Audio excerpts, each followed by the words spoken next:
ये है काली हवेली, एक पुराना सुनसान घर जिसके गिर्द कव्वे मंडलाते रहते हैं और लोग सियासायों की कहानियां सरगोशियों में सुनाते हैं। जब महविश अपने वालिदैन के साथ यहाँ शिफ्ट हुई तो सब कुछ बज़ाहिर ठीक लग रहा था, लेकिन इस घर की फजा में कोई अनजान सर्द महरी छुपी हुई थी। पहली ही रात जब सब सो गए, महविश को बिस्तर के ऊपर किसी के कदमों की धीमी धीमी आवाजें सुनाई देने लगी। चराग बार बार मद्धम होने लगा और दीवारों पर अजीब से साए लहराने लगे। उसने माँ बाप को जगाने की कोशिश की, लेकिन वो गहरी नींद में थे। बावर्ची खाने से अचानक बर्तनों के गिरने की आवाज आई। महविश हिचकिचाते हुए किचन में गई और देखा कि पुराना घड़ियाल भी रुक चुका था।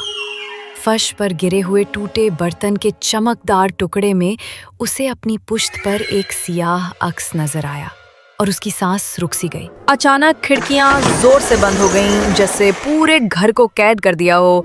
वो भागकर अपने कमरे में आई तो राहदारी में वही साया खामोश खड़ा था, बस उसे घूर रहा था। वो चीखने ही वाली थी कि साया आहिस्ता आहिस्ता गायब हो गया।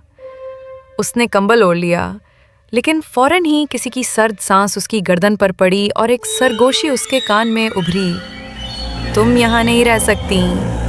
उसने हिम्मत करके आंखें खोली, कुछ नजर ना आया। फिर अचानक कमरे के दरवाजे पर दस्तक हुई। उसने लरसते हाथों से दरवाज़ा खोला। बाहर सिर्फ गहरा अंधेरा था।